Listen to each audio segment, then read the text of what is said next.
আজকে যা কিনলাম দাম শুনে সবাই অবাক হবেন।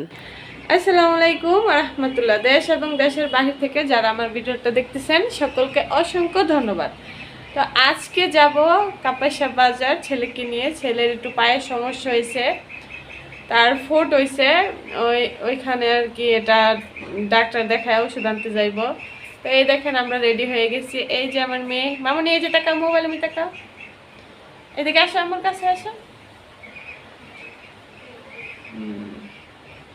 তো যে মেয়েকে রেডি করে নিয়েছি, ছেলেকেও রেডি করে নিয়েছি, এখন চলে যাব আমরা। আমু কই যাবা? আমি বাজারে যাব। বাজারে যাইবা? হ্যাঁ। তো ভাইয়ার কি হয়েছে?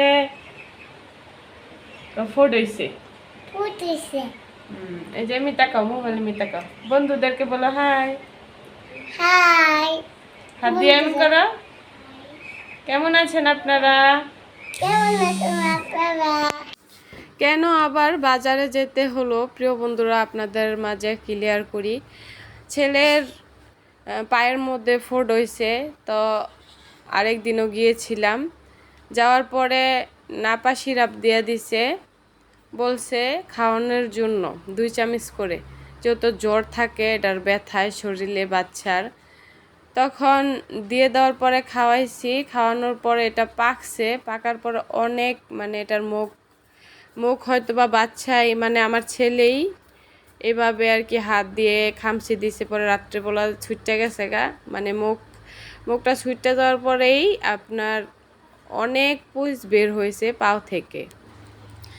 তারপরে আমার হাজব্যান্ড বলতেছে আবার নিয়ে যাও, দেখায়া ওষুধ নিয়ে আসো। আমি বাজার থেকে কি নিয়ে আসলাম আপনারা অবশ্যই দেখতে থাকেন। এইদিকে কিন্তু আমার ছেলে আমার আগে রাস্তায় এসে দাঁড়িয়ে থাকে, আমাদের বাড়ির সামনের রাস্তায়, মেন রোডও না। এই যে ফাইনালি আমরা গাড়িতে উঠে গেছি। তো এই যে দেখতে পাচ্ছেন দুই পাশেই নার্সারি আর নার্সারি। রাজাবাড়ি কাপাসিয়ার মাঝামাঝি পড়েছে আমাদের বাড়ি।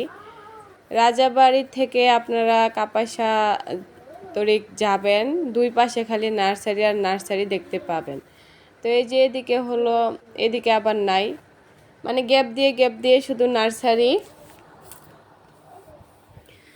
যারা পাইকারি দামে চারা কিনতে চান তাহা অবশ্যই চলে আসবেন এদিকে কাপাসিয়া রাজাবাড়ির মাঝামাঝি যে নার্সারিগুলো আছে, এদিক থেকে সব চারাই আপনারা পাবেন। তো এই যে দেখতে পাচ্ছেন এখানে কিন্তু মেলা বসছে, আবারও মেলার আয়োজন করতেছে। এটা হলো ইট খোলা, এখানে গরুর বাজারও বসে। তো এই যে আমরা বাস স্ট্যান্ডের কাছাকাছি চলে এসেছি। এই যে দেখেন এটা হলো বাস স্ট্যান্ড, এখানে মানুষ নামছে তাই গাড়ি আবার দাঁড়াইছিল। এইদিকে আসার সময় মাছ নিয়ে আসছিলাম বাজার থেকে, আরও 2টা জিনিস নিয়ে আসছি। এই যে দেখেন হাঁস কিনে নিয়ে আসছি। আজকে যেহেতু হাঁসের বাজার ছিল তাই আমি আমার নিজের কিছু ছোট ছোট চিলাই হাঁস ছিল ছানা, এগুলো বিক্রি করে আরও কিছু টাকা ভরে তারপরে রাজহাঁস কিনে নিয়ে আসছি। তো রাজহাঁস কিনতে কত টাকা লেগেছে আপনারা শুনে অবাক হয়ে যাবেন। তো এই যে এদিকে আবার ছেলেকে প্রাইভেটে দিয়ে আসতে হয়। তো এই ভিডিওগুলো ছিল 2-3 দিন আগের ভিডিও, ছেলেকে যে প্রাইভেটও দিয়ে আসছি। এখানে রাস্তা পরিষ্কার করতেছে, যেহেতু প্রধানমন্ত্রীর গাড়ি যাবে এই জন্যেই রাস্তা ভালো করে পরিষ্কার করা হয়েছে। তো এই যে দেখেন আমি আটা দিয়ে পিঠা তৈরি করছি। এখানে কাঁচামরিচ পেঁয়াজ কেটে দিয়েছি, অল্প হলুদের গুঁড়ো, মরিচের গুঁড়ো, স্বাদ অনুযায়ী লবণ দিয়ে এই যে গোলাটা এইভাবে করে নিব পিঠা তৈরি করার জন্য। এই যে দেখেন ছেলে মেয়ে দুজন বসে আছে, ছেলে বসে আছে মোবাইল দেখার জন্য আর মেয়ে বসে আছে পিঠা খাওয়ার জন্য। তো এখন পিঠা তৈরি করে নিব। এই যে দেখেন পিঠার গোলা পারফেক্টভাবে আমি রেডি করে নিয়েছি। এখন তেল গরম হলে পিঠাটা এই যে এইভাবে দিয়ে দিচ্ছি, ঢাকনা দিয়ে কিছুক্ষণ ঢেকে রাখবো। ফাইনালি পিঠা হয়ে গেছে তৈরি করা। তো আমার শাশুড়ি খাবে বলে পিঠা, তাই রান্নার আগে তৈরি করে দিলাম। তো আজকে কি কি রান্না করব দেখেন আজকের রান্নার আয়োজন, এখানে পাঙ্গাস মাছ নিয়েছি, পুঁই শাক আলু দিয়ে ঝোল রান্না করব, সঙ্গে শুটকির লাড়া করব। তো এই যে এদিকে পুঁই শাক আলু কেটে নিয়েছি, আর এই যে অল্প কিছু মাছ, শিং মাছ, সঙ্গে একটা মাগুর মাছ আছে, কাঁচা রান্না করব শাশুড়ির জন্য। হাত দিয়ে মাখিয়ে সব মশলা দিয়ে রান্না করব। এদিকে শুটকি এবং মরিচ বেটে নেওয়া হয়েছে, লাল মরিচ শুটকির লাড়া করার জন্য। তো এখানে রসুন পেঁয়াজ পরিমাণ মতো কেটে নেওয়া হয়েছে, শুটকি লাড়া করব, তরকারি রান্না করব, সব কিছুর জন্যই সব কিছু রেডি করে তারপরে রান্না করতে আমার কাছে খুব ভালো লাগে, তাহলে সব কিছু সহজ হয়ে যায়, তাড়াতাড়ি যেমন রান্না করে নেওয়া যায়। তো এদিকে আমি সব কিছু রান্না করে নিয়েছি, এখন একে একে রান্না করে নিব।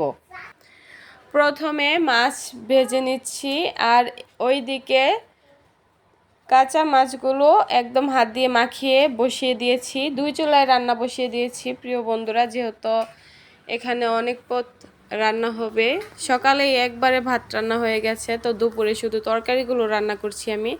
2 চুলায় রান্না বসিয়ে দিয়েছি, তাড়াতাড়ি হয়ে যাবে রান্নাটা, তাই এক চুলায় মাছ ভেজে নিচ্ছি, আর এক চুলায় গুঁড়া মাছটা রান্না করে নিচ্ছি। যাদের রান্না বান্নায় দেরি হয়ে যায় বা বাচ্চা আছে, ওই আপুরা যারা নাকি আমার মতো মাটির চুলায় রান্না করেন তাদের জন্য বলছি। এই যে রান্না করে নিচ্ছি 2 চুলায়। মা হ্যাঁ আমি কেমনে মাপছি কেমনে? 2 চুলায় রান্না করে নিচ্ছি প্রিয় বন্ধুরা, এই যে দেখতেই পাচ্ছ। তো এই গরমের মধ্যে মাটির চুলায় রান্না করতে কতটুকু আরাম লাগে এটা অবশ্যই তোমরা জানো যারা মাটির চুলায় রান্না করো। আর এই যে আমার পাকনা বুড়ি,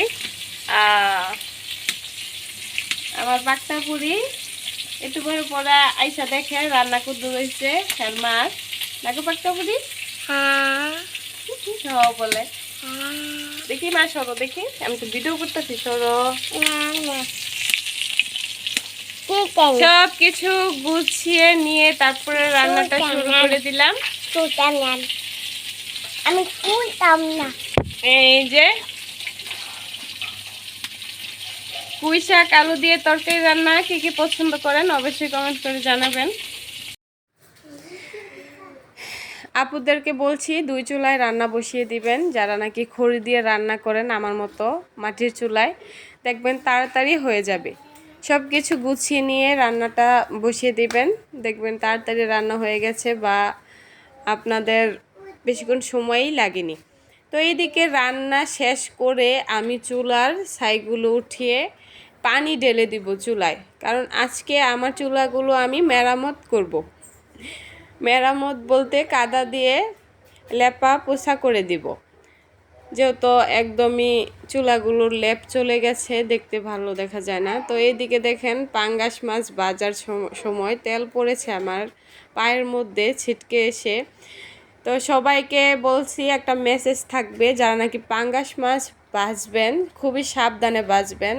যখন মাছটা দিয়ে দিবেন, দিয়ে কিন্তু একটু দূরে সরে যাবেন, তাহলেই দেখবেন তেল আর ছিটে শরীরে পড়বে না। তো এইদিকে আমার হাতে মাখানো কাঁচা মাছের তরকারিটা রান্না হয়ে গেছে।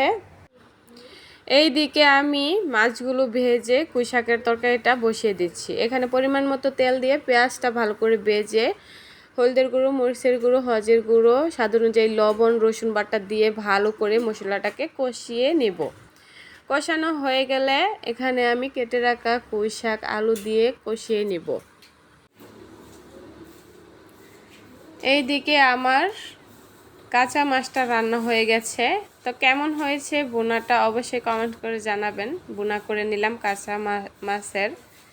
ছোটোবেলা খুব খেতাম এরকম তাজা মাছ, আমার বাবা ধরে আনতো, মা রান্না করে দিত কাঁচা মাছ, খেতে খুবই ভালো লাগতো। এখনও সেই মাছের স্বাদ যেন মুখে লেগে আছে।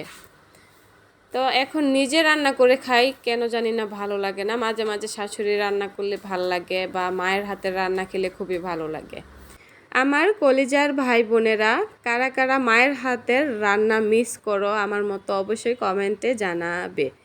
তো এইদিকে আমি তরকারিটা বসিয়ে দিয়েছি, আরেক চুলায় আমি কাঁচা মাছটা রান্না শেষ হলে শুটকির লাড়া করে নিয়েছি। তো দেখো কেমন হয়েছে আমার পুঁই শাকের তরকারিটা। সত্যি বলতে অনেক মজা হয়েছে। এভাবে পাঙ্গাস মাছ দিয়ে আমি পুঁই শাক আলু রান্না করেছি প্রথমবার। আমার কাছে খুবই ভালো লেগেছে তরকারিটা। তো ছেলে মেয়ে তো শাক সবজি একদমই খেতে চায় না, তাদেরকে নিয়ে খুবই বিপদে আছি আমি। তো এই যে এইদিকে আমি শুটকির লাড়া করে নিয়েছি লাল লাল করে। কেমন হয়েছে বন্ধুরা অবশ্যই কমেন্টে জানাবেন। তো এইদিকে বাচ্চাদের জন্য আমি ফ্লাক্সে গরম পানি ভরে রাখি, গরম পানি করে নিলাম। তো দুপুরে বাচ্চাদেরকে খাবার খাওয়ানো শেষ করে নিজে খাবার খেয়ে নিলাম। অবশ্যই বাচ্চাদেরকে ঠিক টাইম মতো খাওয়াবেন যারা আপুরা আছেন।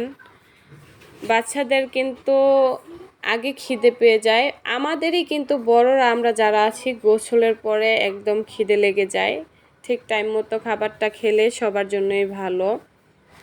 রান্নাবান্না গুছিয়ে নিতে যতটা সময় লাগে, রান্না করতে আবার সময় লাগে। আবার এই যে রান্নার শেষে আমাদের কাজ, মায়েদের কাজ, আপুদের কাজ, এই যে দেখেন সব থালা বাসন ধুইতে হবে। তো ওইদিকে আমি আবার আমার হাঁসের জন্য ভাত রান্না করে নিয়েছি।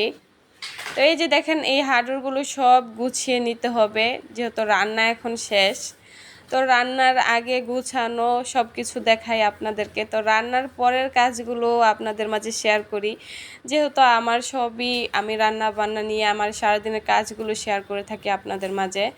তো এই যে দেখেন পানি ঢেলে এই যে পরিষ্কার করে নিয়েছি আমার চুলার চারদিক।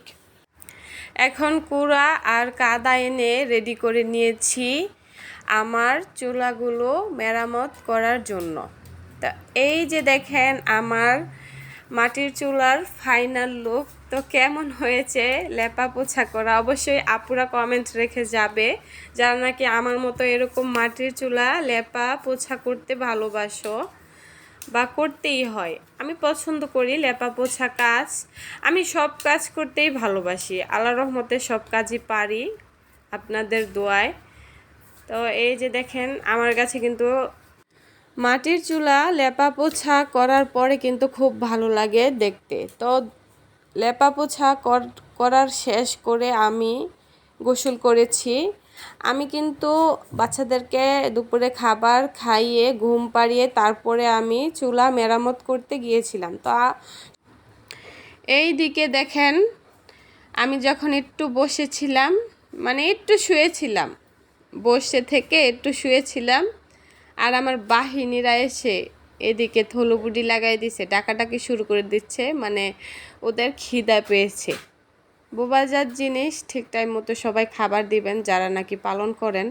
তো ওই যে দেখেন মুরগি দুইটা ওইটা নিচে নেমে তারপর দুইটা ঝগড়া লাগবে।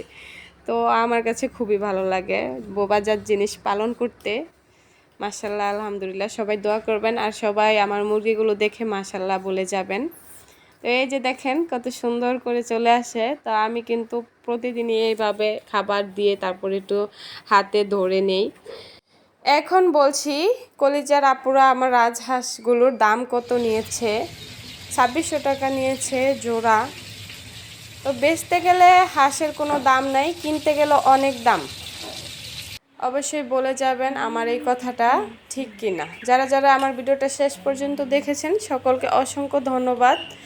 অবশ্যই ভিডিওটা ভালো লেগে থাকলে লাইক কমেন্ট করে আমার চ্যানেলকে সাবস্ক্রাইব করে দিবেন।